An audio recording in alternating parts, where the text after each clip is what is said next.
ولما رأى المؤمنون الأحزاب قالوا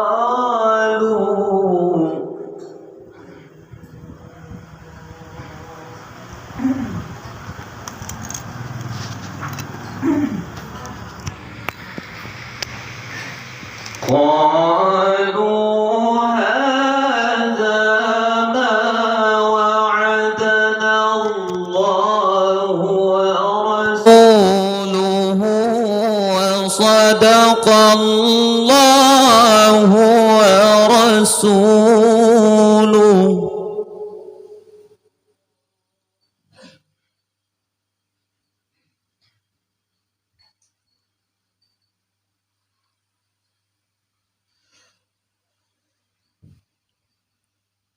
وما زادهم إلا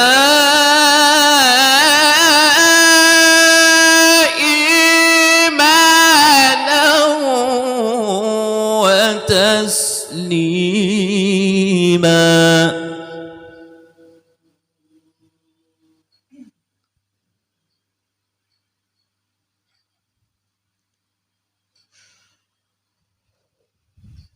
من المؤمنين رجال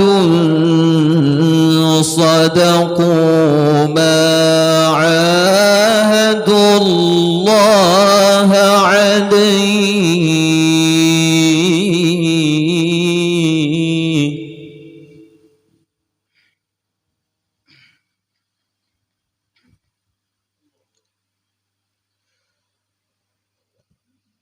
فمنهم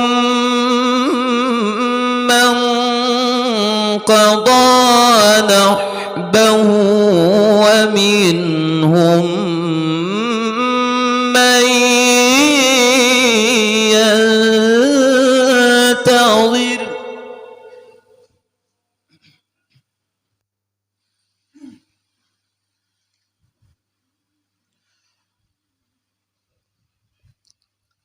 ومنهم من ينتظر وما بدلوا تبديلا.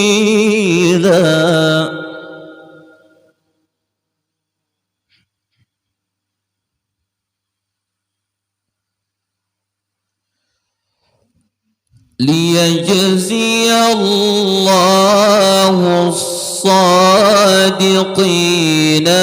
بصدقهم ويعذب المنافقين.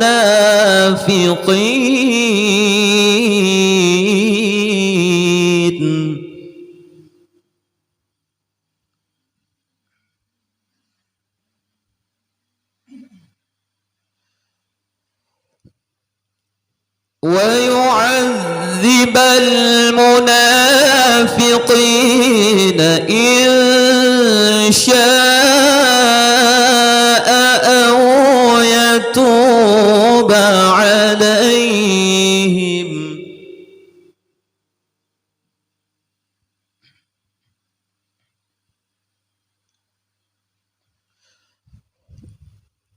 إن الله كان غفورا رحيما.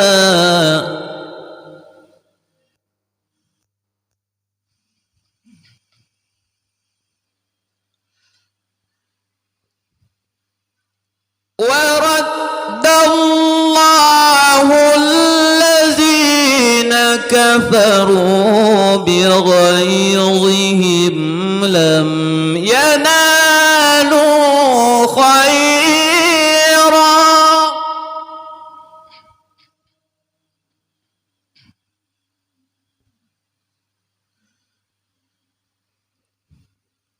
وكفى الله المؤمنين القتال وكان الله قويا عزيزا.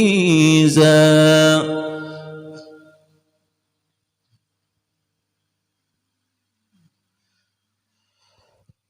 وأنزل الذين ظاهروهم من أهل الكتاب من صياصيهم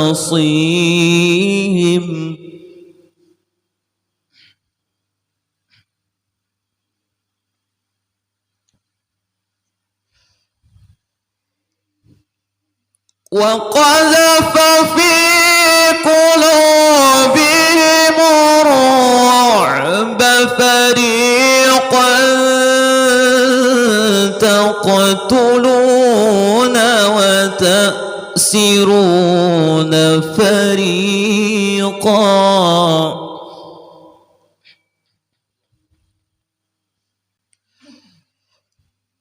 وقذف في قلوبهم الرعب فريقا تقتلون وتأسرون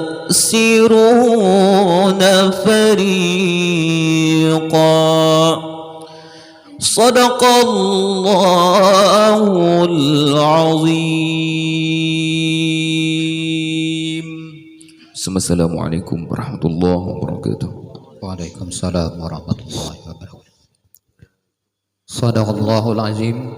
Maha benar Allah dengan segala firman-Nya. Demikian tadi pembacaan ayat-ayat suci Al-Qur'anul Karim. Semoga yang membaca dan kita semua yang mendengarkan mendapatkan ganjaran pahala dari Allah Subhanahu wa taala. Amin ya rabbal alamin. Bapak, ibu-ibu, hadirin hadirat Majelis Maulid Rasul yang berbahagia, kita masuki acara yang ketiga, yakni acara inti, yakni tausiah atau ceramah agama. Untuk ini kita minta kepada Al-Mukarram Adinda Ustadz Haji Muhammad Barizi dari Gadung Rantau. Waktu dan tempat kami persilahkan.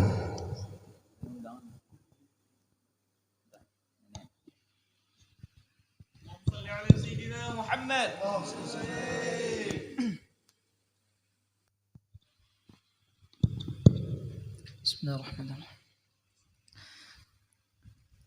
Assalamualaikum warahmatullahi wabarakatuh.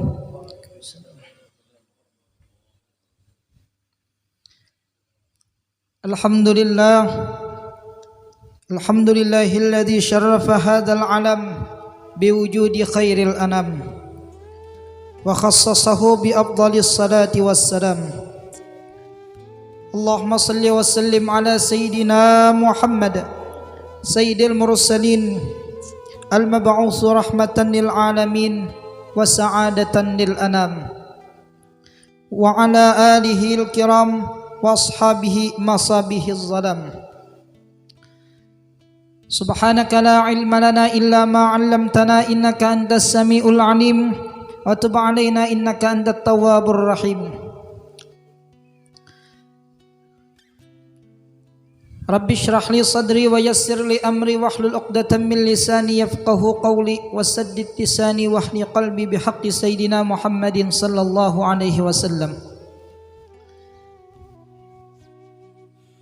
Yang mulia dan yang sama-sama kita muliakan para alim ulama, guru-guru agama, wabil khusus kepada sahibul wilayah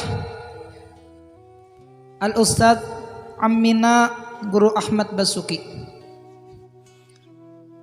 serta yang mulia dan yang sama-sama kita muliakan baik qari Al-Quran maupun qari Al-Barzanji, serta hadirin hadirat Majelis Maulidur Rasul rahimakumullah. Sebelumnya ulun banyak-banyak mengucapkan terima kasih yang sebesar-besarnya kepada sahibul majlis yang telah mempercayai kepada ulun untuk maisyakan pada hari ini. Tapi di samping itu pula ulun banyak-banyak minta maaf, minta halal, minta ridha kalau dalam penyampaian ulun ini ada terdapat kesalahan kekhilafan. Baik daripada tingkah laku, perbuatan atau hal-hal apapun yang ulun sampaikan kada pantas atau yang kurang berkenan dalam hati pian, ulun banyak-banyak minta maaf. Apalagi amun ulun dibanding lawan paman ini jauh benar. Jaka ibarat para guru itu mah ibaratakan bainas sama was sumur, antara langit lawan sumur. Amun langit lawan bumi itu masih parak, amun langit lawan sumur kadelam pulang. Nah, daripada saking jauhnya. Tapi ala kulli hal al-imtisalul awamir. Syukur alhamdulillah pada malam hari ini kita dikumpulkan oleh Allah Subhanahu wa taala dalam peringatan Maulidur Rasul ini. Yang mana peringatan Maulidur Rasul ini sudah kewajiban bagi kita semuanya untuk memperingati kelahiran baginda kita Nabi besar Muhammad sallallahu alaihi wasallam.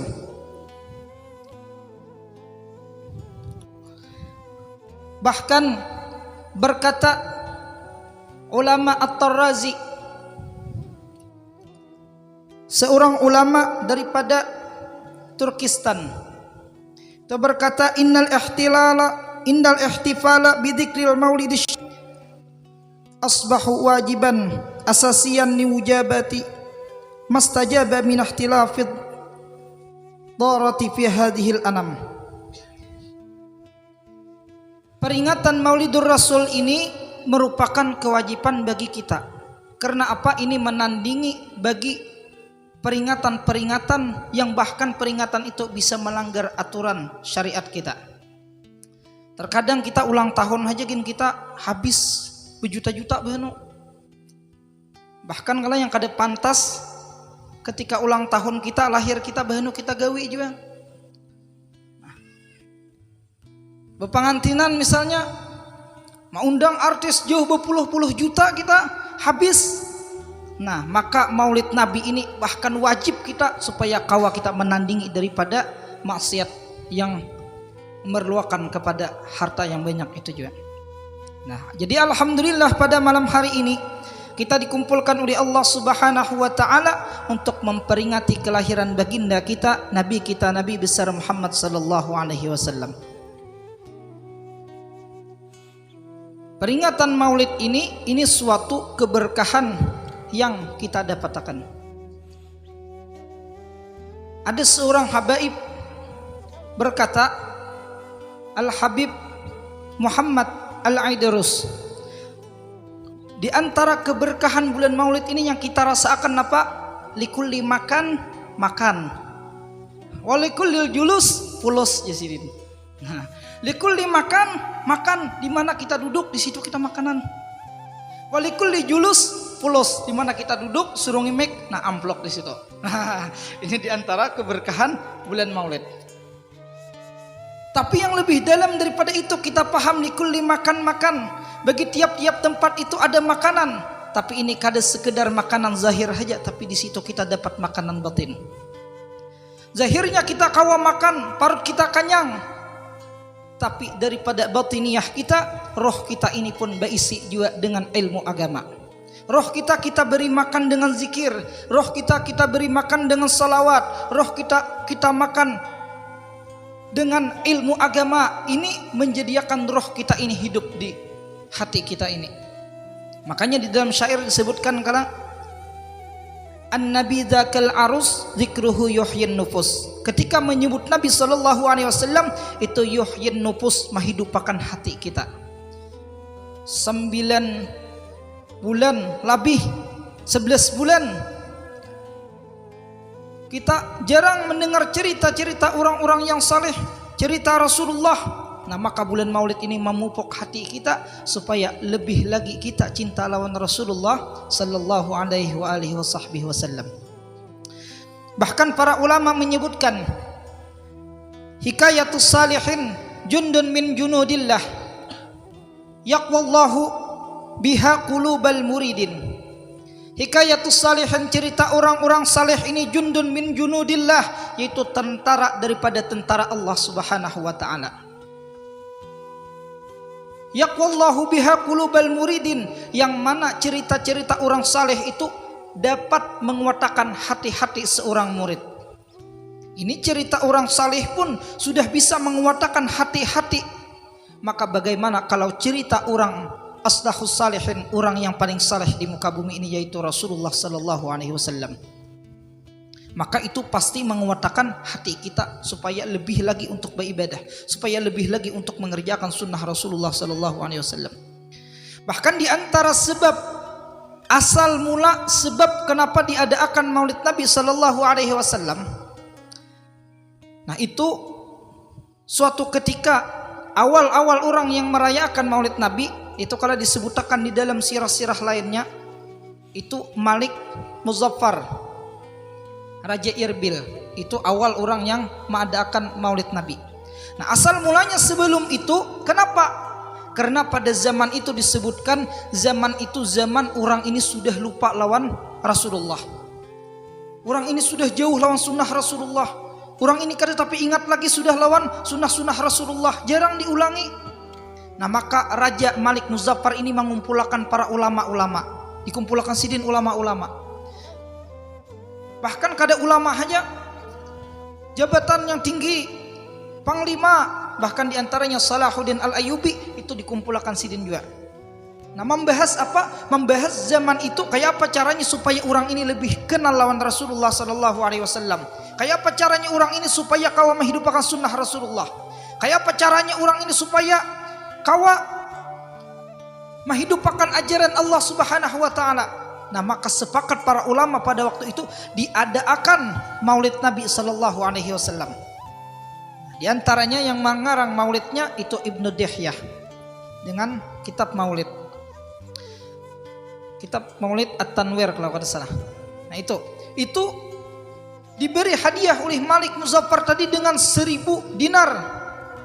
Nah, karena sumbang Syekh Ibnu Dihyah dalam maulah Maulid Nabi sallallahu alaihi wasallam. Nah, lalu dibacakan Maulid Nabi. Tujuannya tadi apa? Supaya orang ini hatinya ini lebih kuat mengikuti Rasulullah sallallahu alaihi wasallam. Nah, sampai pada masa kita ini. Ini supaya hati kita ini lebih kuat mengenal Rasulullah, lebih kuat mengamalkan sunnah-sunnah Rasulullah sallallahu alaihi wasallam.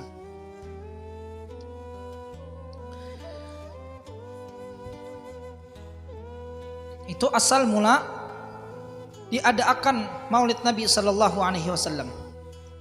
Bahkan Salahuddin Al-Ayyubi itu ketika hendak perang itu pernah mengadakan acara lomba maulah Maulid Nabi sallallahu alaihi wasallam. Nah, lalu diantaranya yang menang lomba itu ialah Said Ja'far, pengarang Maulid Al-Barzanji. Makanya kalau kata-katanya bagus, nasabun tahsibul ula bihulahu alladatha nujumahal zawja'u. Nah, bagus kata-katanya. Maka pemenangnya itu Said Ja'far yang menulis kitab Al-Barzanji. Itu menang.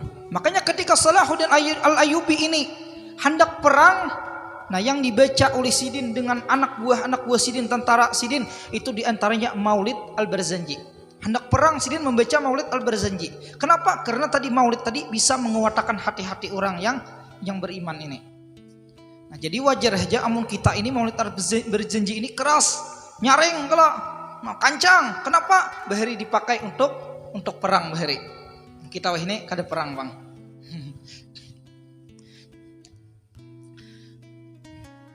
Jadi dengan peringatan Maulid Nabi tadi, orang ini akhirnya kenal dengan sunnah-sunnah Rasulullah sallallahu alaihi wasallam.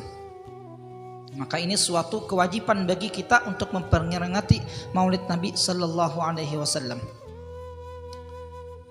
Ketika kita memperingati Maulid Nabi, di situ kita mengenal tentang sifat-sifat Rasulullah sallallahu alaihi wasallam. Al-Habib Ali bin Muhammad Al-Habsyi, sahibul Maulid Simtud Durar, itu mengatakan, in fatakum antarauhu bil uyuni fama yaputukum masbuhu hadha syamailuh. In fatakum antarawhu bil uyuni, jika kalian nih kada mampu untuk melihat Rasulullah sallallahu alaihi wasallam. Kita ni kada kawa melihat Rasulullah karena kita kada berada di zaman Rasulullah. Kita pun bertamuan secara zahir, lahzah ditamui oleh Rasulullah, mungkin kita kada kawa juga. Kenapa? Karena saking banyaknya dosa kita. Bahkan lewat mimpi pun kita rasa jauh kita tetamu Rasulullah. Tapi mudah-mudahan pang kita juga tetamu Rasulullah lah. Amun kita tadi ulun tadi datang di gedung tadi kemarian tadi bulik di gedung binian di muka bersepeda motor. Hendak kada dilihati, maka pakaiannya yang kada tuntung di panjahitan itu diambil. Hendak kada dilihati, membazir misalnya. Nah kalau teranjah juga hendak dilihati haram, kan cara bersalah kala. Nah jadi kita nih bilang jauh bener, amun melihat dosa-dosa kita ini sudah. Nah tapi pulang di syair yang lain disebutkan inni muhibbun bi dzikri Ahmad, sungguhnya aku nih cinta lawan Nabi Muhammad. Bashir muhibban walau biru, tapi beri kabar gembira walaupun mimpi. Artinya pun dalam mimpi barang kami dipertemukan dengan Nabi Muhammad. Jadi kita jangan juga asa banyak mana dosa putus asa, jangan juga, tapi kita berharap juga dengan mungkin berkat salawat kita bisa Allah. Tapi ujar Habib Ali tadi apa? In fatakum tarauhu bil uyuni, jika kalian mata kalian kada mampu untuk melihat Rasulullah, fama yafutukum bi wasfihi hadas syama'il, maka jangan sampai kita keluputan tentang mensifatakan Rasulullah daripada cerita-cerita Rasulullah sallallahu alaihi wasallam. Jadi amun kita kada kawa melihat Rasulullah, kada kawa mimpi Rasulullah, bertamuan apalagi kada kawa, maka jangan sampai benar kita mendengar pun kada kawa juga, jangan sampai kita. Jadi mendengar cerita Rasulullah barang kita. Karena ketika kita mendengar cerita Rasulullah, maka di situ timbul kecintaan kita kepada Rasulullah sallallahu alaihi wasallam. Makanya amun bahasa anak muda itu kalau tak kenal maka tak sayang, atau tak kenal maka tak cinta kala. Nah, kayak apa kita mengenal Rasulullah? Maka kita dengan mendengar Rasulullah sallallahu alaihi wasallam.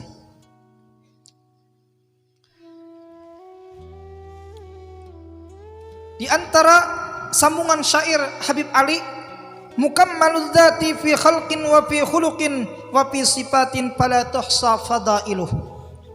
Kesempurnaan Rasulullah daripada kejadian Rasulullah, berjalan Rasulullah, awak Rasulullah, sifat-sifat Rasulullah itu mulia. Wa fi khuluqin, akhlak Rasulullah pun mulia. Wa fi sifatin, sifat-sifat Rasulullah mulia. Fala tuhsa fadailuh, kadada kawa kita kadada batasnya lagi untuk kelebihan Rasulullah sallallahu alaihi wasallam. Artinya Rasulullah ini orang yang paling mulia sudah, paling sempurna sudah. Makanya Sayyid Muhammad Alwi bin Maliki itu kalau ada menulis kitab judulnya Al-Insanul Kamil, manusia yang paling sempurna, yaitu Rasulullah sallallahu alaihi wasallam. Ada sahabat Rasulullah sallallahu alaihi wasallam bernama Hasan bin Thabit. Hasan bin Thabit ini termasuk penyair di masa sebelum masuk Islam, masa jahiliyah, termasuk ahli syair itu Hasan bin Thabit. Ini berada di luar Mekah. Maka di antaranya Umayyah bin Khalaf, Abu Jahal ini hendak mengundang Hasan bin Thabit ini untuk datang ke Mekah supaya tujuannya ini mahina Rasulullah lewat syair. Jadi zaman dahulu itu amun mahina orang atau memuji orang itu pakai syair dahulu. Bahkan daripada saking hebatnya disebutkan cerita Hasan bin Thabit ini, amun hendak berdatang lawan binian, kita bawakan syair-syair karangan Hasan bin Thabit dengan pujian-pujian, maka langsung diterima lamarannya. Nah, ini daripada saking hebatnya Hasan bin Thabit. Jadi diundang Hasan bin Thabit ini ke Mekah untuk menghina Rasulullah sallallahu alaihi wasallam dengan upah yang genal, 2 kali lipat daripada upah biasanya, supaya tujuan orang ini mendatangkan menghina Rasulullah. Ujar Hasan bin Sabit, aku ini kawa maulah syair langsung pada itu, tapi buktiakan dulu mana orangnya. Artinya syairnya ini sesuai lawan keadaannya. Kada yang khayalan, kada langsung melihat orangnya kayak apa. Lalu diadakan tempatnya. Karena Rasulullah berjalan di sini tempat ini. Kenapa? Karena Rasulullah itu orangnya istiqamah. Kada mau, kada. Artinya ketika Rasulullah bangun malam misalnya jam 2, Rasulullah setiap malam bangun jam 2. Nah, ini sifat Rasulullah. Amun kita terkadang subuh bisa tak sembahyang duha. Nah, ini bedanya lawan kita. Nah, ini Rasulullah. Jadi silin setiap hari jalan di situ, ada waktunya. Maka Hasan bin Sabit ini disuruh oleh orang-orang yang menjahati Rasulullah tadi, diantaranya Abu Jahal. Ini berdiam di situ.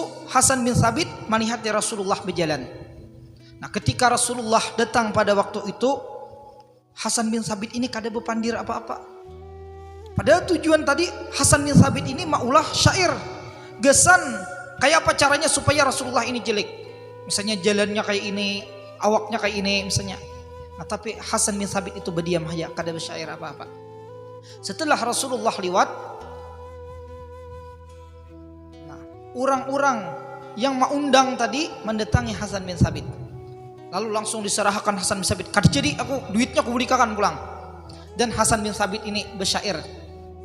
Di antara syair Hasan bin Sabit, lamma ra'aitu anwarahu sata'at wada'tu min khifati kaffi ala basari. Manakala aku melihat cahaya yang telah terbit lalu. Nah, jadi Rasulullah itu diibaratkan oleh Hasan bin Sabit sana cahaya. Wada'tu min khifati kaffi ala basari, kuletakkan tanganku ini ke mataku, kada sanggup aku melihat cahaya Rasulullah sallallahu alaihi wasallam. Khaufan ala basari min husni tal'atihi falaisa anzuru illa ala qadri. Aku ni kada mampu je Hasan bin Sabit tadi untuk melihat Rasulullah, hanya sekedar sedikit saja aku kawa melihat Rasulullah sallallahu alaihi wasallam, saking sempurnanya Rasulullah sallallahu alaihi wasallam. Meskipun kayak apa bayaran kada kawa. Karena kada kawa mencari aib Rasulullah sallallahu alaihi wasallam. Maka timbul syair yang terkenal sampai wahini, wa ahsanu min kalam talidin nisa'u wa ahsanu min kalam taraqattu aini. Alangkah bagusnya Rasulullah yang kada pernah kulihat dengan mata. Wa ajmalu min kalam talidin nisa'u, dan sepaling indahnya Rasulullah yang tidak pernah dilahirkan oleh perempuan di muka bumi ini. Binian pun kada pernah melahirkan kesempurnaan daripada Rasulullah sallallahu alaihi wasallam. Khuliqta mubarra'an min kulli aibin. Engkau ini wahai Rasulullah diciptakan tersuci daripada segala aib-aib. Kama khuliqta kama tasya'u, sebagaimana engkau diciptakan ini sebagaimana orang-orang yang kehendaki. Kita hendak berisi anak hidungnya mancung, ada lawan Rasulullah. Hendak berisi anak matanya gelap misalnya. Hendak rambutnya ikal misalnya, putih orangnya, sempurna benar. Nah, itu semuanya ada lawan Rasulullah sallallahu alaihi wasallam. Kada ada keaiban bagi Rasulullah sallallahu alaihi wasallam. Jadi setelah itu Hasan bin Sabit itu langsung mengucap asyhadu an la ilaha illallah wa annaka rasulullah. Langsung masuk Islam ketika melihat Rasulullah sallallahu alaihi wasallam dan berkata, man nazara ila wajhihi alima annahu laisa biwajhil kadzab. Siapa saja orang yang melihat Rasulullah, maka inya melihat wajah Rasulullah itu, inya tahu bahwa muha Rasulullah itu muha yang kada pernah dusta. Ini saking luar biasanya Rasulullah sallallahu alaihi wasallam. Nah, ini jadi kita peringatan Maulidur Rasul ini lebih mengenal Rasulullah, tentang kemuliaan Rasulullah. Maka ketika kita tahu tentang cerita Rasulullah, nah di situ kita bertambah cinta lawan Rasulullah sallallahu alaihi wasallam. Bahkan disebutkan oleh guru, ada seorang ulama itu saking raminya membaca cerita Rasulullah sallallahu alaihi wasallam ini, napa? Ketika sakulah nih, ketujuh membacai cerita-cerita Rasulullah. Tapi ada dikisahkan orang kitab Rasulullah yang ramai membahas Rasulullah, itu kitab Syifa fi Huquqil Mustafa. Ada kitab Syifa judulnya fi Huquqil Mustafa, ditulis oleh Qadi Iyad. Itu rame aja orang. Jadinya ini penasaran benar kayak apa kisah Rasulullah yang ada di kitab Syifa ini. Nah sekalinya itu orang ini keluarganya ini tahu bahwa inya ini katuju lawan kitab Syifa. Maka ditunggu keluarganya ini pas inya kawin hanyar di jurungnya kitab Syifa. Jadi ketika kawin malam pertama diandaki kitab di kamar kitab Syifa. Setelah inya masuk ke kamar habis isya tali hati kitab Syifa, lalu inya membaca kitab Syifa tadi, membaca cerita Rasulullah. Sakalnya samalaman membaca kitab Syifa aja kadingat lagi bini dihiga pada hanya kawin. Nah ini saking raminya cerita Rasulullah Sallallahu Alaihi Wasallam. Namun kita kadang membaca cerita Rasulullah bisa subuh kadingat lagi kalau hanyar kawin. Nah ini anyar kawin kada ingat lagi lawan bini dihiga saking raminya membaca cerita Rasulullah Sallallahu Alaihi Wasallam. Nah ini perlunya Maulid Nabi Sallallahu Alaihi Wasallam supaya kita lebih mengenal Rasulullah Sallallahu Alaihi Wasallam. Karena mengenal Rasulullah ini suatu termasuk rukun iman kita, mengenal Rasulullah, mengenal para anbiya-anbiya. Ini jangan sampai kita kada tahu tentang cerita-cerita Rasulullah Sallallahu Alaihi Wasallam. Apalagi kayaknya ditakuni anak kada tahu kisah Rasulullah, nama-nama malaikat kada tahu. Ujar anak no kuitan, bah jaga akan hafalan ulun, hakun menjaga akan Jibril, Mikail, Israfil, iya aja, Tukacil, iya aja kuitannya juga. Nah kenapa kada tahu kuit kisah para anbiya, para malaikat. Ini pentingnya kita untuk lebih mengenal Rasulullah Sallallahu Alaihi Wasallam. Nah sebagai penutup cerita terakhir, pernah dihikayatkan ada seorang sahabat Rasulullah Sallallahu Alaihi Wasallam. Sahabat Rasulullah ini seorang muslim, ini dipitnah oleh orang kafir bahwa orang muslim ini menyuntan unta. Padahal yang menyuntan unta itu orang kafir. Ini ampun orang muslim dicuntan oleh orang kafir. Ketika orang muslim ini mengakui unta ini ampun orang muslim, nah itu disambat ujar orang kafir, ini untaku dan aku pun ada berisi saksi dua ikung. Nah, saksi itu saksi palsu, saksi bayaran. Setelah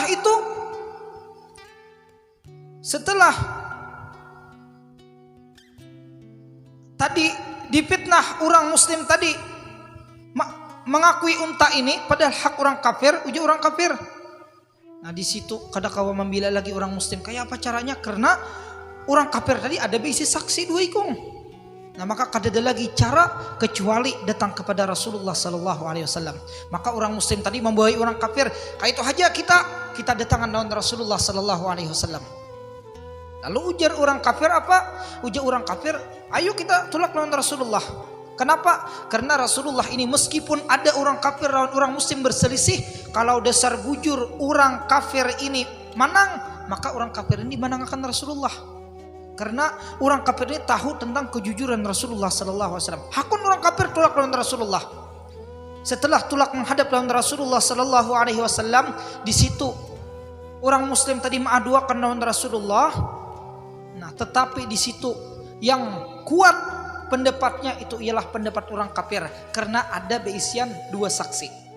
Jadi yang menang ialah orang kafir.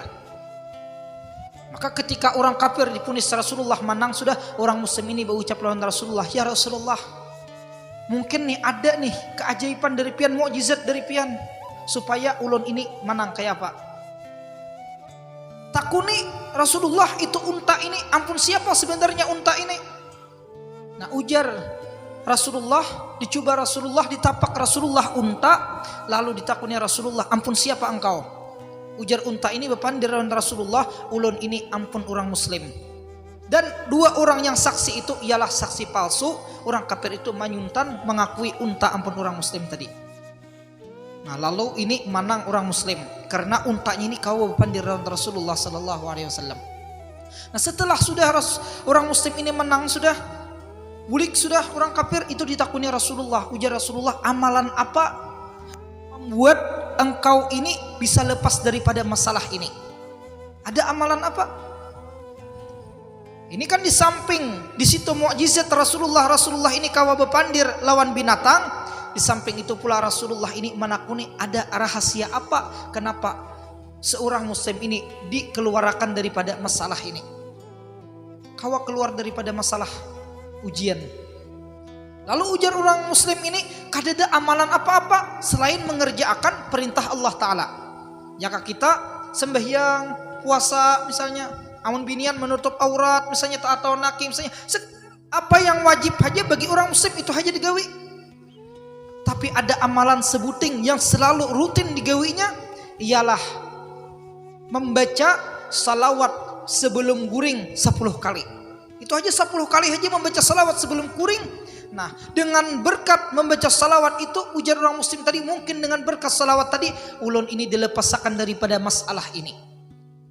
Nah, sekalinya rahasianya tadi dengan berkat membaca salawat guring.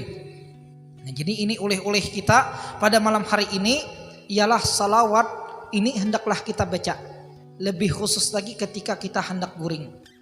Kadang kawa banyak sedikit barang, asal kita istiqamah. Nah, asal istiqamah. Jangan terkadang banyak 1000 misalnya takkan rajin. Isuk kada ada membaca misalnya. Nah, itu lebih baik sedikit tapi istiqamah daripada banyak tapi kada istiqamah. Nah, ini jadi di antara kemuliaan salawat ialah kita ini dikeluarkan daripada masalah kesulitan apapun. Dengan berkat salawat insyaallah kita dilepaskan oleh Allah Subhanahu wa taala. Nah, ini di antara mukjizat Rasulullah ini bisa bepandir lawan binatang. Nah, ini banyak kisah tentang Rasulullah kawa bepandir lawan binatang. Ketika Rasulullah lahir pun binatang-binatang ini gembira dengan kelahiran Rasulullah. Bahkan disebutkan di dalam Maulid Al-Habsyi, wa kullu dabbatin nataqat bi fasihil ibarah. Tiap-tiap binatang ini berpandir dengan bahasa masing-masing. Ada sebagian mengatakan dengan bahasa Arab. Makanya dalam syair yang lain, rahatil atar tasdu min layalil maulidi. Nah, para burung-burung ini berkicau tentang ketika kelahiran Rasulullah sallallahu alaihi wasallam. Bahkan menurut riwayat daripada guru, itu ayam ketika lahir Rasulullah itu berpandir dengan bahasa Arab. Ampun siapa? Ampun Abu Jahal. Jadi menurut kisah Abu Jahal itu ada berisian ayam. Nah, ketika Rasulullah lahir, ayam ini berpandir dengan bahasa Arab. Di antaranya ujar guru, jika kita biasanya kena kungkuuk ya. Ini qad wulidan nabiyul muhtazar ya. Ucapannya, sungguh telah lahir nabi yang ditunggu-tunggu. Tabangun Abu Jahal malam. Ujar Abu Jahal berpikir ini isuk cagar kujual ke pasar ini ayam ini kau berpandir. Mungkin kira menu pandir itu kada usah Abu Jahal kita kan berpikiran non jual kira. Nah, ini sekali subuh hendak ditangkap, jangan kita hendak dibuat ke karung. Soalnya kongkuuk dia pulang kongkuuk pulang. Ini diantara kemuliaan Rasulullah sallallahu alaihi wasallam. Nah, sebagai kesimpulan, Maulid Nabi ini ialah suatu kewajiban bagi kita, diantaranya supaya menambahkan keimanan kita kepada Allah, supaya menambahkan kecintaan kita lawan Rasulullah sallallahu alaihi wasallam. Dan kesimpulan yang kedua, hendaklah kita lazimi membaca salawat kepada Rasulullah sebelum kita guring. Dan kalau bisa di mana saja pun berada, kita kalau bisa kita baca salawat. Nah, ini mungkin dengan peringatan Maulidur Rasul ini Allah mudahkan segala urusan kita, sebagaimana urusan yang cerita-cerita tadi dimudahkan oleh Allah Subhanahu wa taala, dan mudah-mudahan hajat kita dikabulkan oleh Allah Subhanahu wa taala, dan berkat peringatan Maulidur Rasul ini kecintaan kita ditambah oleh Allah Subhanahu wa taala, dan Rasulullah cinta lawan kita sehingga kita dikumpulkan di syurganya Allah Subhanahu wa taala. Allahumma ij'al lana hubbaka wa hubba nabiyyika Muhammadin sallallahu alaihi wasallam, waj'al lana hubbaka wa hubba man yuhibbuka wa yuhibbin nabiyyika Muhammadin sallallahu alaihi wasallam. Sallallahu ala sayyidina Muhammadin wa ala alihi wa sahbihi ajma'in. Fadhi subhana rabbika rabbil izzati amma yasifun, wassalamun al mursalin, walhamdulillahi rabbil alamin. Ulun banyak-banyak minta halal minta ridha kalau dalam penyampaian ulun ada terdapat kesalahan kekhilafan atau hal-hal yang kada pantas ulun sampaikan, ulun minta maaf. Al-afu minkum wabillahi taufiq wal hidayah war ridha wal inayah. Assalamualaikum warahmatullahi wabarakatuh. Waalaikumsalam warahmatullahi wabarakatuh. Terima kasih kita sampaikan kepada guru kita yang telah menyampaikan atau memberikan siraman rohani terkait dengan Rasulullah Sallallahu Alaihi Wasallam. Semoga dengan siraman rohani tadi bisa menumbuhkan kecintaan kita kepada Rasulullah Sallallahu Alaihi Wasallam dan kita senantiasa juga dapat mengikuti sunnah-sunnah beliau. Wah, Bapak, Ibu-ibu, hadirin hadirat Majelis Maulid Rasul yang berbahagia, selanjutnya kita akan mendengarkan pembacaan Maulid Al-Barzanji dengan syair-syair yang indah melalui suara qari-qari pilihan yang dengan suara merdu dan lantang, yang dimulai dengan pembacaan tahtim. Untuk ini kami mintakan kepada yang pertama Bapak Masrun atau Julak Ajum, yang kedua Bapak Mahdi dan Bapak Yamani. Dilanjutkan nantinya dengan pembacaan salawat. Kita mintakan kepada Bapak Arfan, Bapak Ajun dan Bapak Muhammad. Selanjutnya setelah pembacaan salawat, pembacaan rawi-rawi. Rawi yang pertama kita mintakan kepada Bapak Abdul Hadi. Rawi kedua kita bagi tiga. Yang pertama Bapak Makmun, dilanjutkan dengan Bapak Ramli dan diteruskan oleh Bapak Suryansah. Selanjutnya rawi yang ketiga kita mintakan kepada Bapak Jasni dan diteruskan oleh Bapak Nur Budi. Untuk rawi yang keempat kita mintakan kepada Bapak Fahrudin. Setelah pembacaan rawi-rawi adalah asrakal, nantinya kita mintakan kepada Ustadz Rasulullah dan kawan-kawan. Setelah pembacaan asrakal kita lanjutkan dengan doa. Untuk doa Al-Barzanji kita mintakan kepada guru kita Ahmad Basuki, dan untuk doa haul kita mintakan kepada guru Haji Ahmad Barizi. Demikian untuk pembacaan Maulid Al-Barzanji ini.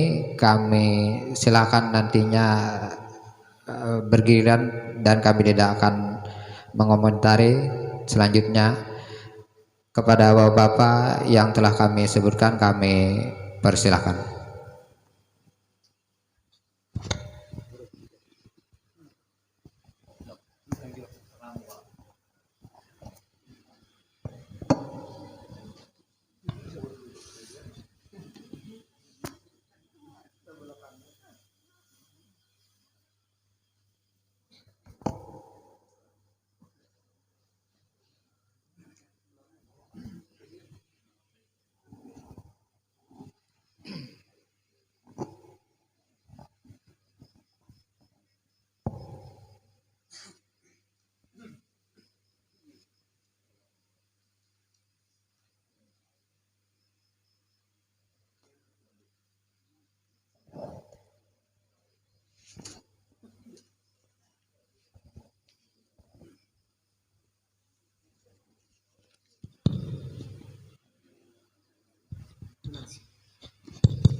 Astagfirullah.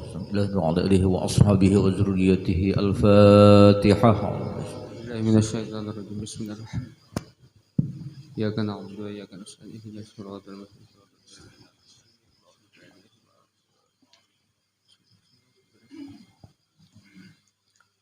La ilaha illallah wallahu akbar. Bismillahirrahmanirrahim. Huwallahu ahad. Allahus samad. Lam yakul lahu kufuwan. بسم الله الرحمن الرحيم قل هو الله أحد الله الصمد ولم يولد ولم يكن له كفوا بسم الله الرحمن الرحيم قل هو الله أحد الله الصمد لم يلد ولم يولد ولم يكن له كفوا أحد لا إله إلا الله والله أكبر بسم الله الرحمن الرحيم قل أعوذ برب الفلق من شر ما خلق ومن شر غاسق إذا وقب فاسات في العقد ومن شر حاسد إذا حسد لا إله إلا الله والله أكبر بسم الله الرحمن الرحيم قل أعوذ برب الناس ملك الناس إله الناس من شر الوسواس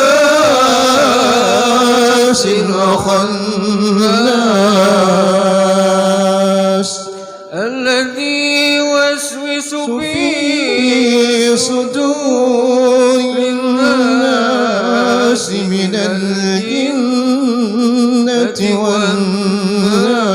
والناس لا إله إلا الله والله أكبر ولله الحمد بسم الله الرحمن الرحيم الحمد لله رب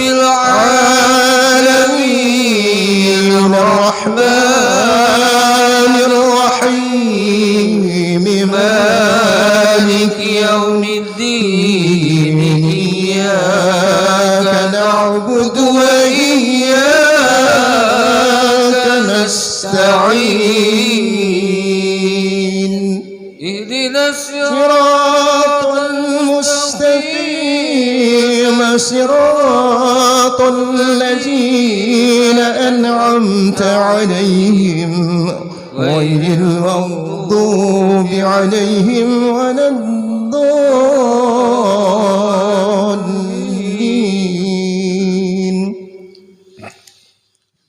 ربنا لا تؤاخذنا إن نسينا أو أخطأنا ربنا ولا تحمل علينا إسرا كما حملته على الذين من قبلنا ربنا ولا تحملنا ما لا طاقة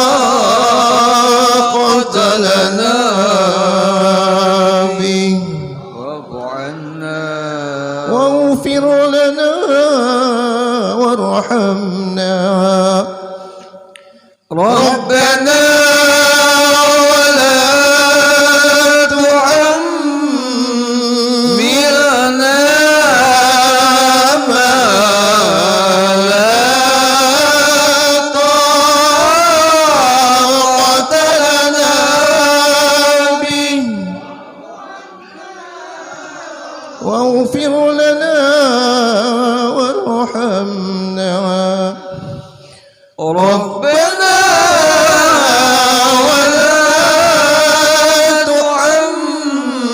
تحملنا ما لا طاقة لنا به واعف عنا واغفر لنا وارحمنا أنت مولانا فانصرنا على القوم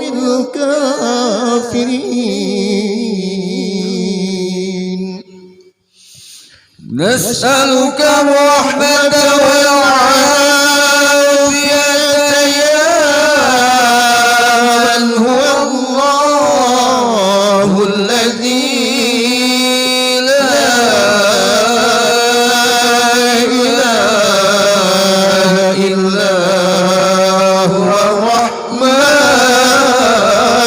الرحيم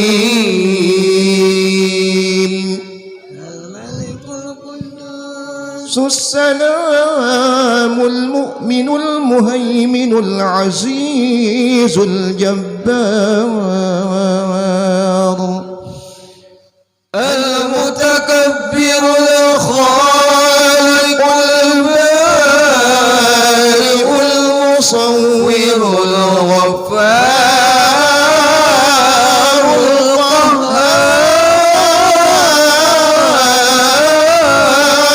القهار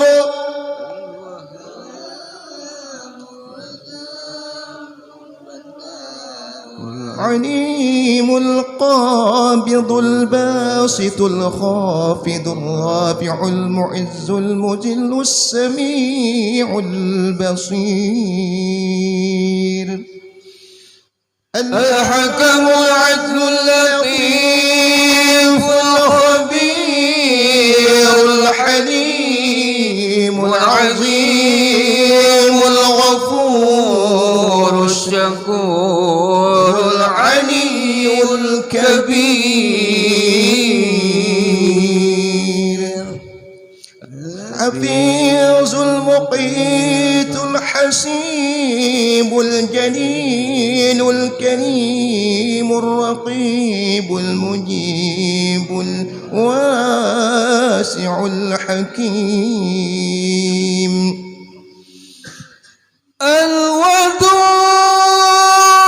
الودود المجيد الباعث الشهيد الحق الوكيل القوي المتين الولي الحميد المحسن المبدع المعيد المحيي المميت الحي القيوم الواجد الماجد الواحد الصمد القادر المقتدر المقدم المؤخر الأول والآخر الظاهر الباطن الوالي المتعال البر التواب المنعم المنتقم العفو الرؤوف مالك الملك ذو الجلال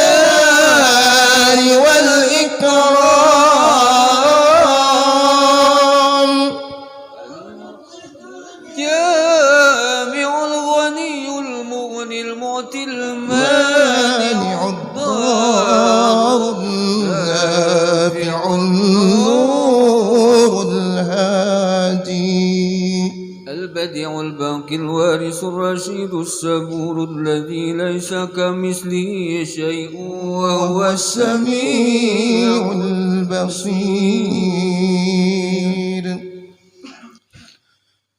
اللهم اصرف عنا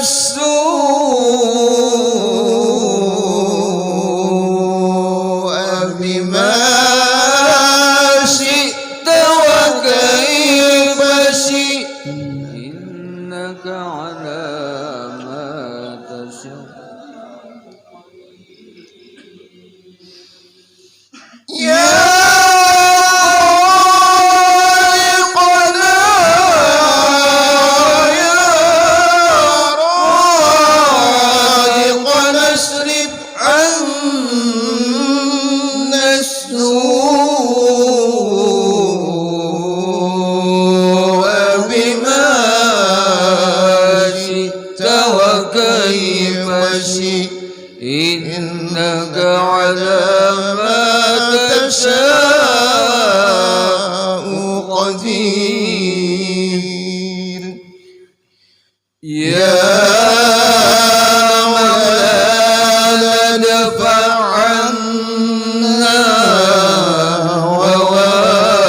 والسوء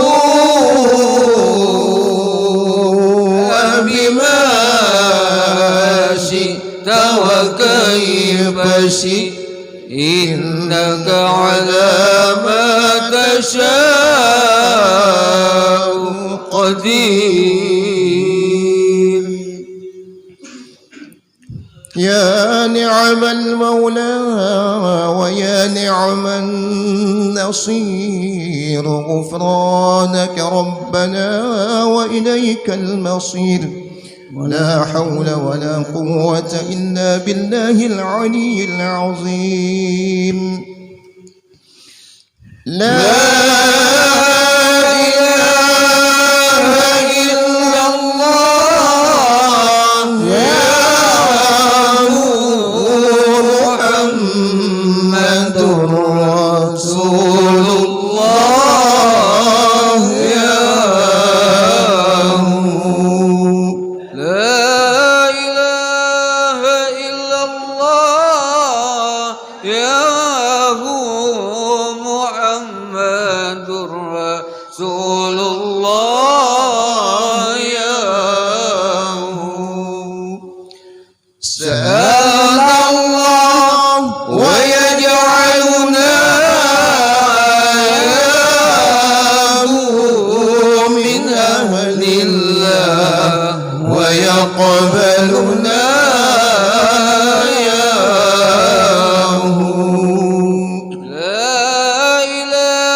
محمد رسول الله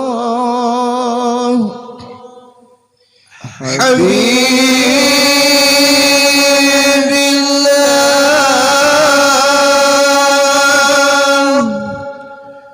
حبيب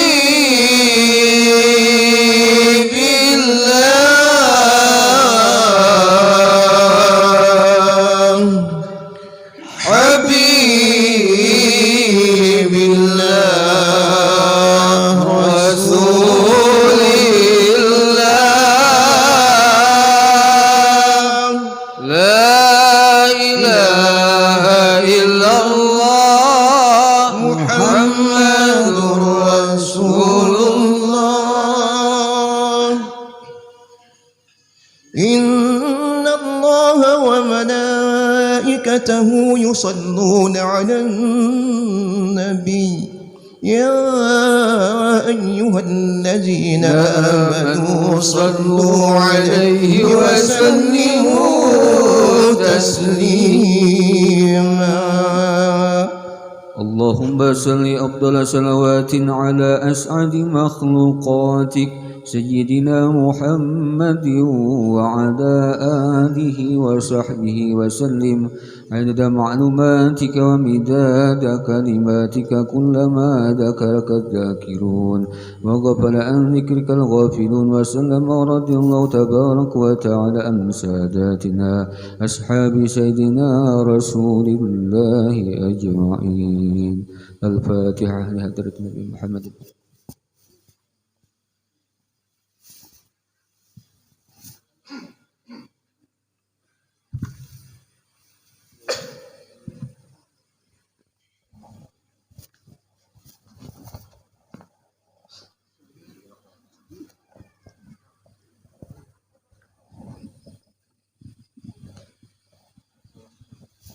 Astagfirullahaladzim, astagfirullahaladzim.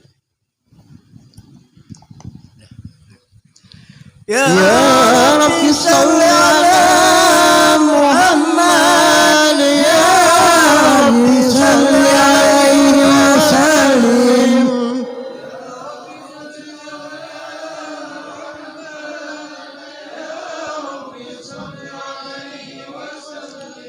Ya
صل على محمد يا رب صل عليه وسلم يا رب اسكن كل مسلم يا رب وفي كل مهدي يا رب صل على محمد يا رب صل عليه وسلم يا رب احكم بالمشفع يا رب صل عليه وسلم يا رب صل على محمد يا رب صل عليه وسلم اللهم صل وسلم وبارك عليه.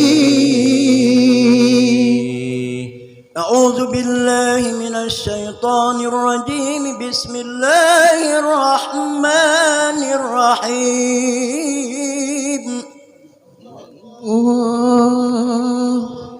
قد جاءكم رسول من أنفسكم عزيز عليه ما أنتم عزيز عليه ما أنتم حريص عليكم بالمؤمنين رؤوف رحيم.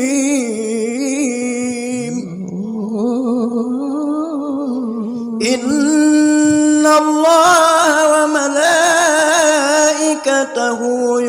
يصلون على النبي يا أيها الذين آمنوا صلوا عليه وسلموا تسليما اللهم صل وسلم وبارك عليه.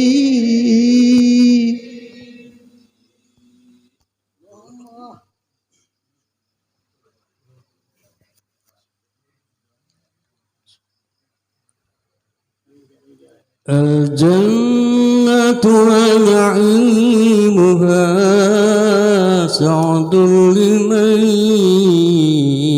يصلي ويسلم ويبارك عليه.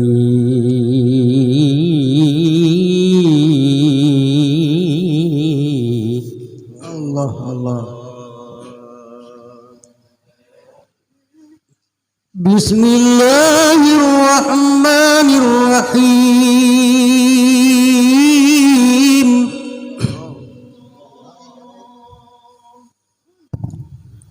أبتدئ الإملاء باسم ذات العلية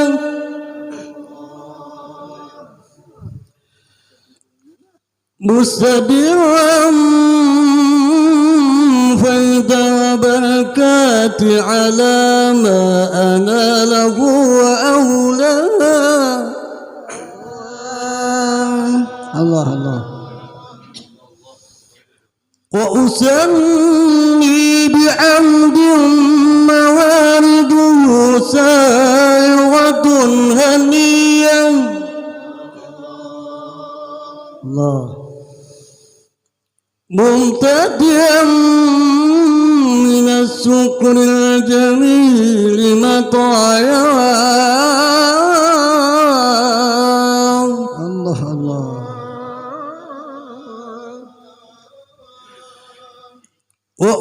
وأصلي وأسلم على النور الموصوف بالتقدم والأولية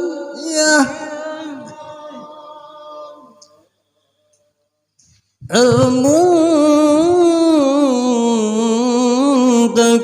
في الغرر الكريمة والجبال.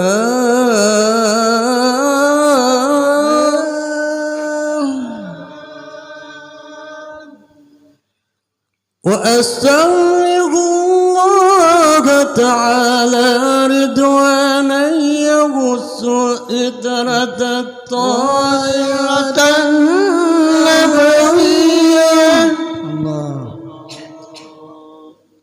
ويعم الصحابة والأتباع ومن والاه.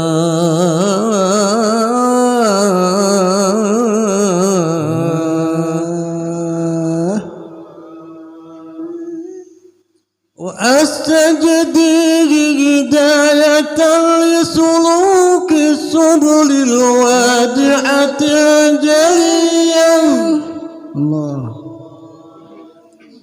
وحفظا من الغواية في قتة الغتأ وخطاه.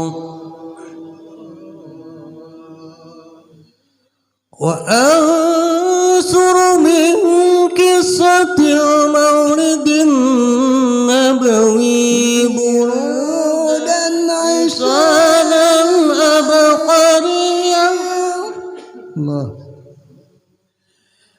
نازما من النسب السريب إقدام المسامع بخلاف.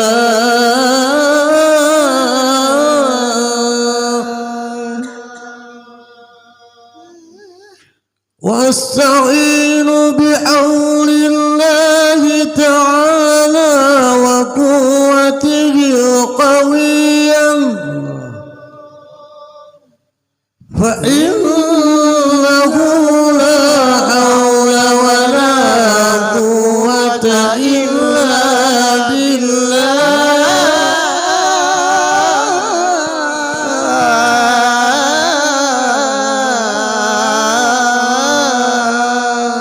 أطر اللهم قبره الكريم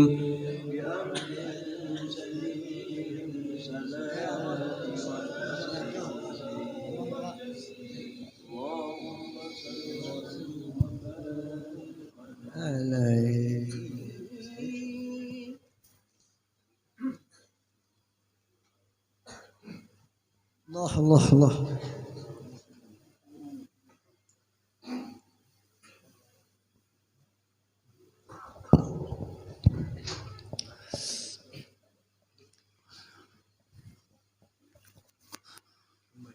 وبعد فأقول هو سيدنا محمد صلى الله عليه وسلم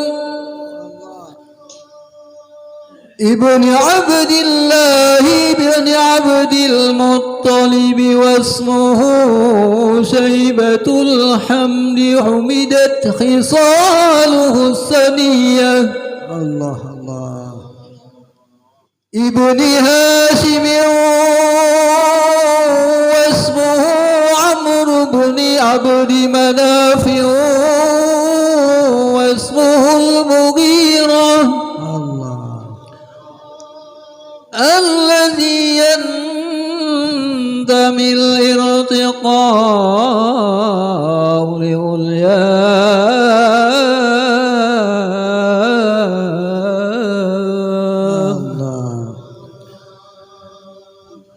ابن قصي واسمه مجمع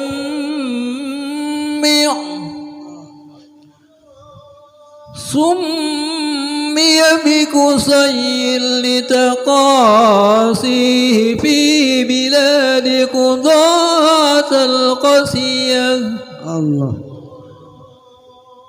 إلى أن عاده الله تعالى إلى الحرم المحترم فحمى عاهبه الله ابن كلاب واسمه وكيب ابن مرة بن كعب بن لؤي بن غالب بن فهر واسمه قريب الله الله. وإليه تنسب البطون القرشية الله الله الله. وما فوقه كناني كما جنى إليه الكثير ورضى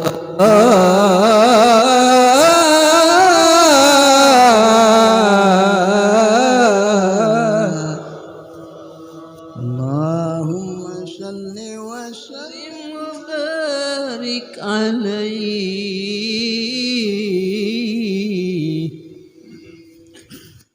اللهم صل وسلم وبارك عليه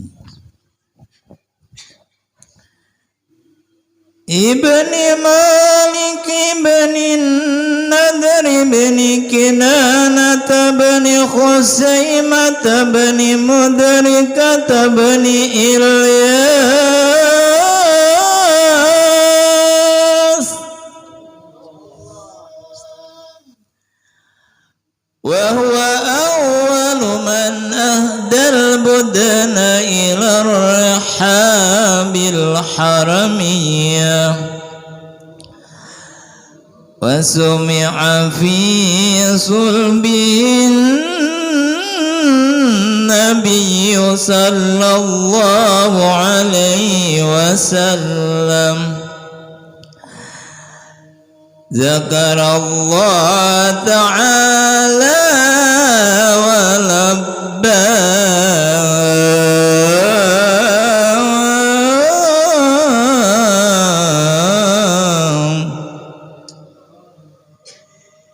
ابن مدر بن نزار بن معذب بن عدنان وهذا سلك نظمت فرائده بنان السنة السنية ورفعه إلى الخليل إبراهيم أمسك عنه الشارع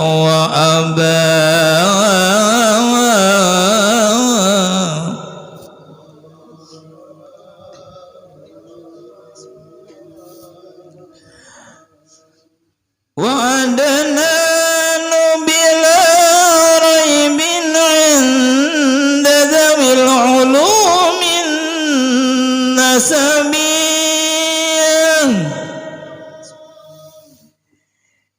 إلى الذبيح إسماعيل نسبته ومنتمى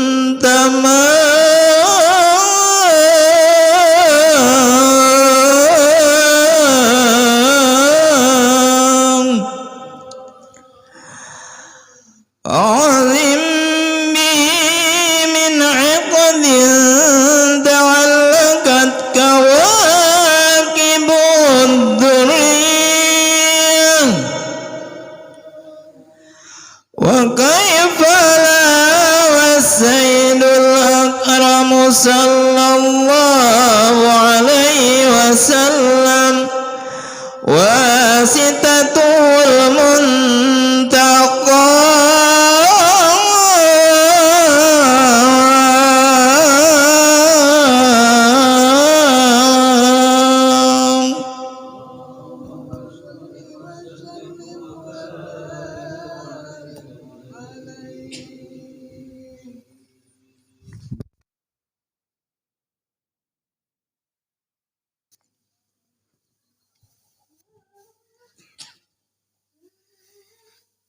نسب تحسب لا بغناه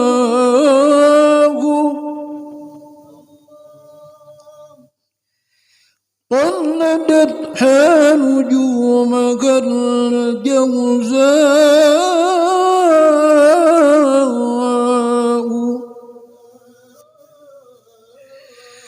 حبذا قدس سودة وفخار أنت فيه اليتيمة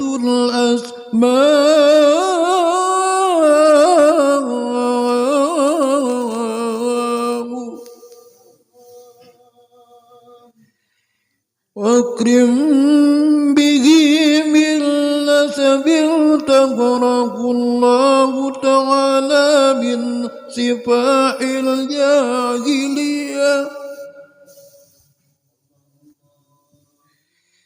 أورد الزين العراقي وارده في مورده الحني ورواه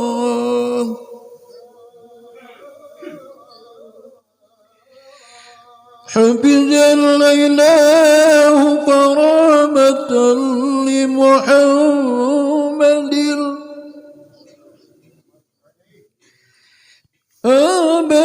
آباءه الأمجاد سونا لاسمه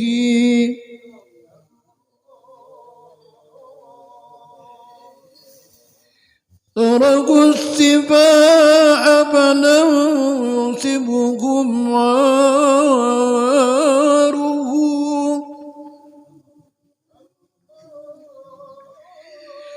من آدم وإلى أبيه وأمه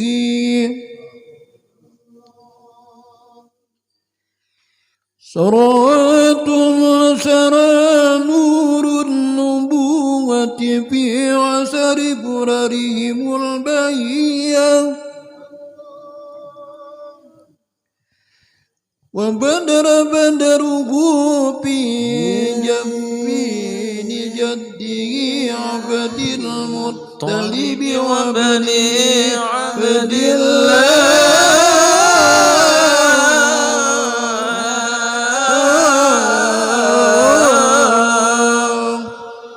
عطر الأمر القريب بعرف شذيب من صلاة وتسليم الله وسلم وبارك عليه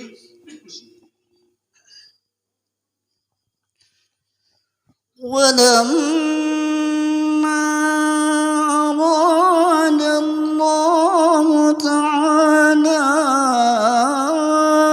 إبراز حقيقته المحمدية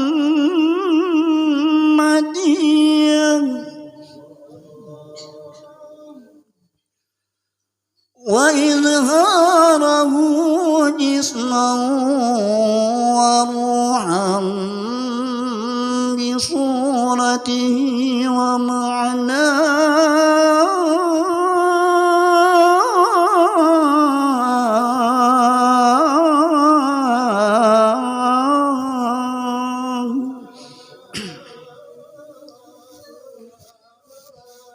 نقله إلى مقره من صدفة آمنة الزهرية وخصها القريب المجيب بأن تكون أما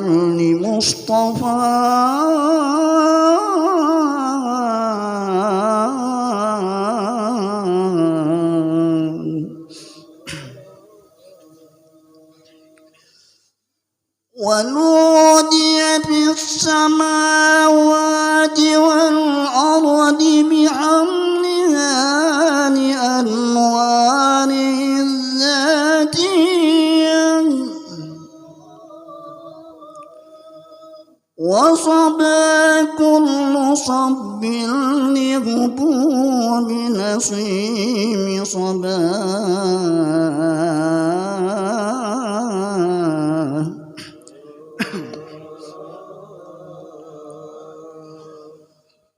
وطفيت الأرض بعد طول جدبها من النبات عللا سندسيا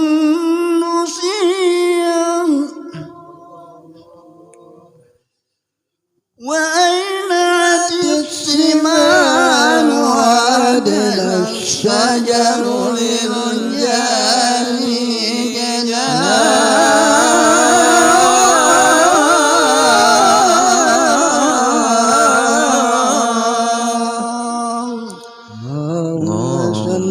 وسلم وبارك عليه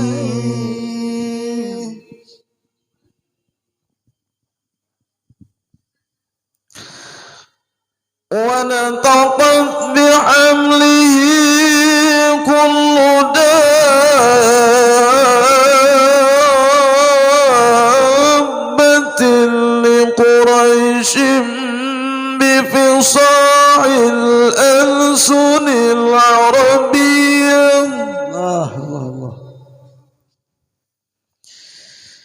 وخرت الأسرة والأصنام على الوجوه والأفواه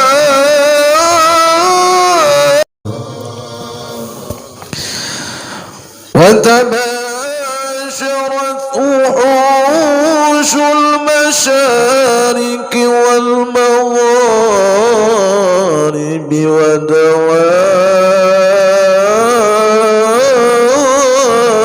ودوابها البحرية الله واحتست العوالم من السرور كأس حميا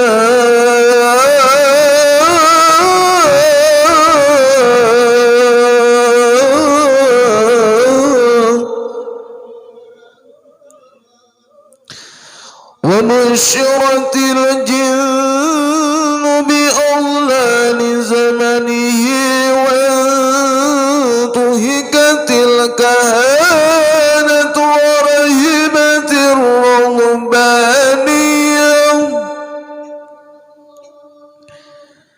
ولهج بخبره كل خبر خبير وفي هنا حسنه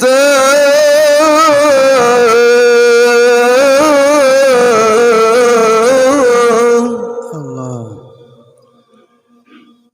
وأتيت أمه في المنام فقيل لها إنك قد حملت بسيد العالمين وخير البرية وسميه إذا وضعته محمدا لأنه ستحمد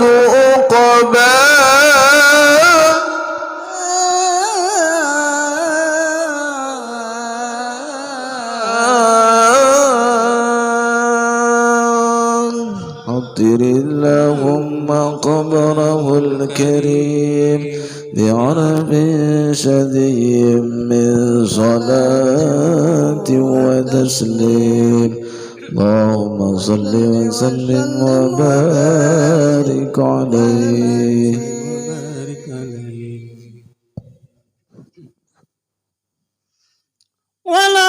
ولما تم من حمله شهران على مشهور الأقوال المروية الله توفي بالمدينة المنورة أبوه عبد الله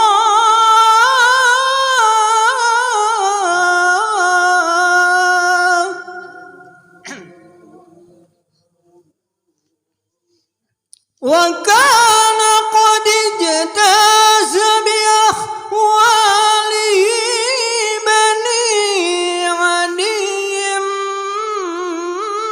من الطائفة النجارية ومقص فيهم سهرا سقيما يعانون سقمه وشكواه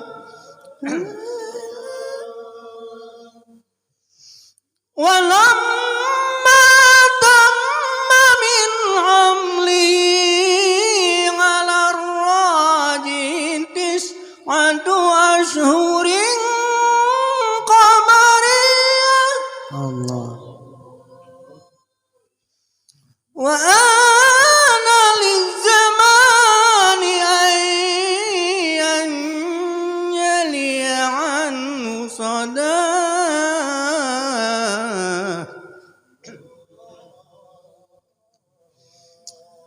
حضر أمه ليلة مولده آسية ومريم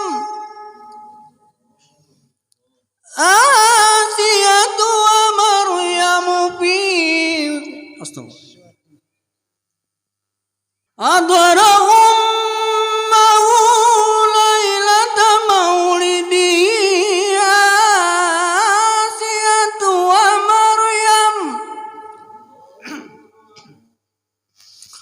آسية ومريم في نسوة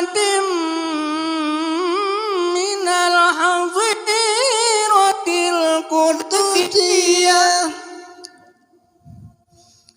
وأخذ المخاض فولدته صلى الله عليه وسلم نورا يتلألأ سنا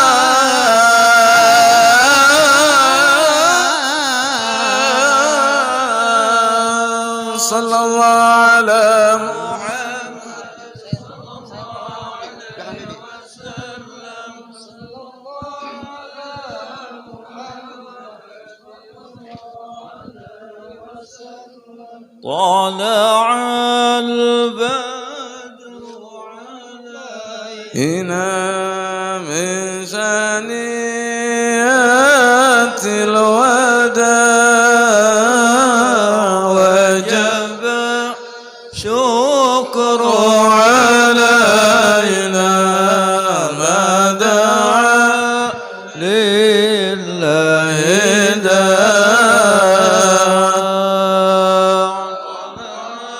بدر علينا من ثنيات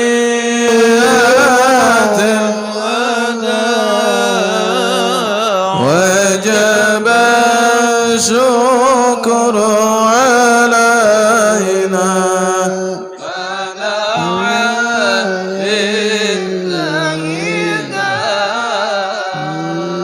طلع البدر علينا من ثنيات الوداع وجب الشكر علينا ما دعا لله أيها المبعوث فينا جئت بالأمر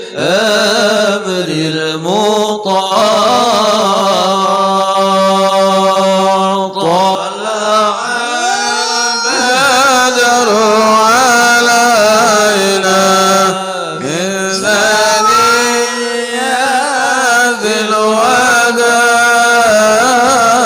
وجب شكر علينا ما دعا لله داع كن شفيعا يا حبيبي يوم حشر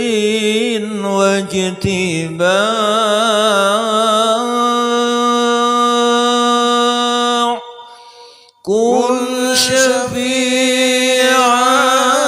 يا حبيبي يوم حشر واجتماع يوم حشر واجتماع طلع بدر علينا من ثنيات الوداع وجب الشكر علينا ما دعا لله داع ربنا صل على من حل في خير البقاع واسبل الستر علينا يا مجيبا كل داع طلع البدر علينا من ثنيات الوداع وجب شكر علينا ما دعا لله داع طلع البدر علينا من ثنيات الوداع وجب الشكر علينا ما دعا لله داع طلع البدر علينا من ثنيات الوداع وجب الشكر علينا ما دعا لله أنت في كل جميل وجمال يا مطاع قد تجليت لقلبي مسفرا دون قناع طلع البدر علينا من ثنية الوداع وجب الشكر علينا ما دعا لله مرحبا يا مرحبا يا نور العين مرحبا جد الحسين مرحبا مرحبا مرحبا يا مرحبا يا نور العين مرحبا جد الحسين مرحبا مرحبا مرحبا يا مرحبا يا نور العين مرحبا جد الحسين مرحبا مرحبا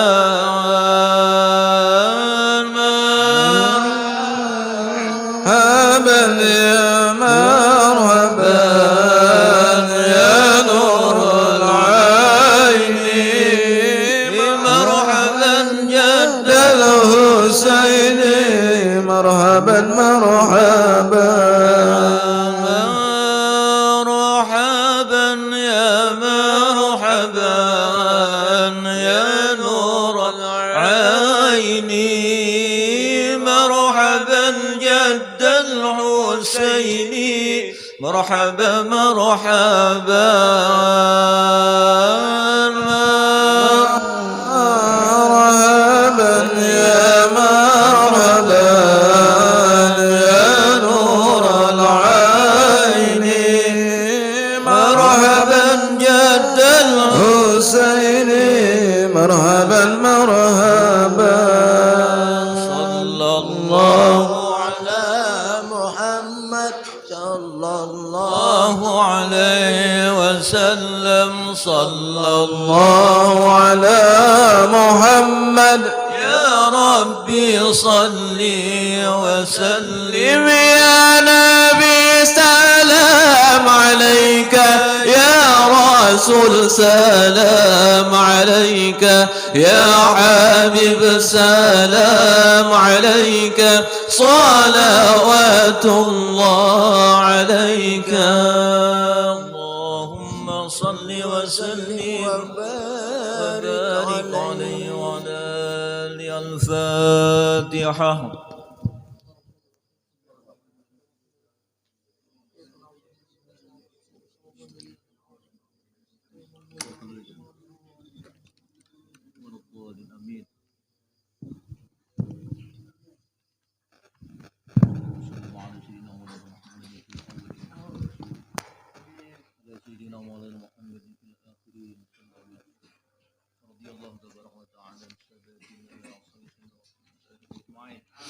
بسم الله الرحمن الرحيم الحمد لله رب العالمين اللهم يا باسط اليدين بالعافية يا من إذا رفعت إليه أنقف العبد كفاه يا من تنزه بذاته وصفاته العادية عن أن يكون له فيها نظائر وأشباه يا من تبرد بالبقاء والكدم والأزلية يا من لا يرجى غيره ولا يعول على سواه يا من استند الأنام إلى قدرة القيومية وأرشد فضله رشده واستهدى نسألك اللهم بأنوارك القدسية التي أزاحت من ظلمات الشك دجاه ونتوسل إليك بشرف الذات المحمدية ومن هو آخر الأنبياء بصورته وأولهم بمعناه وبآله كواكب أمن البرية وسفينة السلامة والنجاة وبأصحابه أولي الهداية والأفضلية الذين بذلوا نفوسهم لله يبتغون فضلا من الله وبحملة شريعته أولي المناقب والخصوصية الذين استبشروا بنعمة وفضل من الله أن توفقنا في الأقوال والأعمال إخلاص النية وتنجح لكل من الحاضرين والغائبين مطلبه ومناه وتخلصنا من أسر الشهوات والأدواء القلبية وتحقق لنا من الآمال ما بك ظننا وتكفينا كل مدلهمة وبلية ولا تجعلنا ممن أهواه هواه وتدني لنا من حسن اليقين كتوبا دانية جنية وتمحو عنا كل ذنب جنيناه وتستر لكل منا عيبه وأجزه وحصره وعيه وتسهل لنا من صالح الأعمال ما عززرا وتعم جمعنا هذا من خزائن منهك السنية برحمة ومغفرة وتديم عمن سواك غنى اللهم إنك جعلت لكل سائل مقاما ومزيا ولكل راج ما أمله فيك ورجا وقد سألناك راجين ووهبك اللدنية فحقق لنا ما منك رجونا اللهم آمن الروعة وأصلح الرعاة والرعية وأعظم الأجر من جعل هذا الخير في هذه الليلة وأجراه اللهم اجعل هذه البلدة وسائر بلاد الإسلام آمنة رخية واسقنا غيثا يؤمس يبث به السبسب ورباه واغفر يا الله لناس هذه البرود المحبة المولدية سيدنا جعفر من إلى البرزنجي نسبته ومنتماه وحقق له فوز بقربك والرجاء والأمنية واجعل مع المقربين مكيلا وسقنا واستر له عيبه وعجزه وحصره وعيه ولكاتبها وقارئها ومن أساق إليها سمعه وأصغاه اللهم وصل وسلم على أول قابل للتجربة الحقيقة الكلية وعلى آله وصحبه ومن نصره وشنفت الآذان من اسم الدري بأقراط جوهرية وتحلت صدور المحافل المنيفة بعقود حلا وأفضل الصلاة وأتم التسليم على سيدنا ومولانا محمد خاتم الأنبياء والمرسلين وعلى آله وصحبه أجمعين سبحان ربك رب العزة عما يصفون وسلام على المرسلين والحمد لله رب العالمين.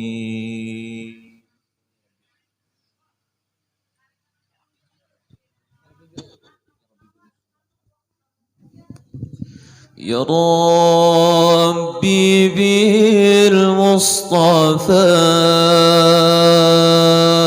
بلغ مقاصدنا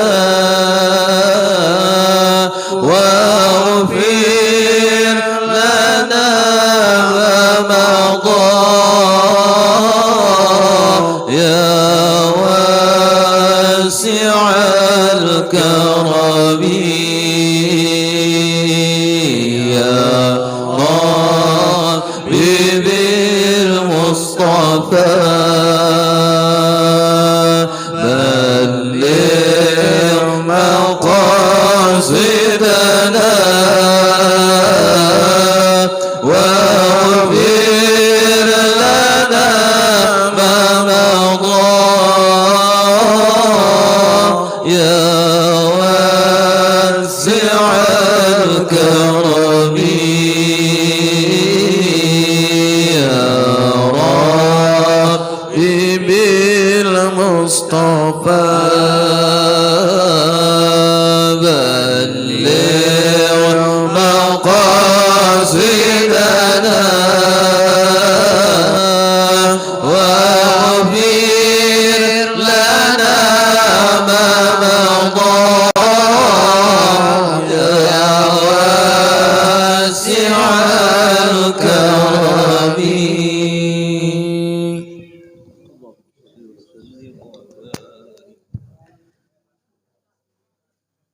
Bapak-bapak, ibu-ibu, hadirin hadirat Majelis Maulid Rasul yang berbahagia, dengan berakhirnya doa tadi maka berakhirlah acara kita pada malam hari ini. Sekali lagi kami mengucapkan terima kasih yang sebesar-besarnya kepada seluruh pengisi acara, undangan dan semua pihak yang membantu terlaksananya pelaksanaan peringatan Maulid Rasul di tempat kita ini. Marilah kita sama-sama tutup acara kita pada malam hari ini dengan mengucapkan hamdalah. Alhamdulillahirabbil alamin. Assalamualaikum warahmatullahi wabarakatuh.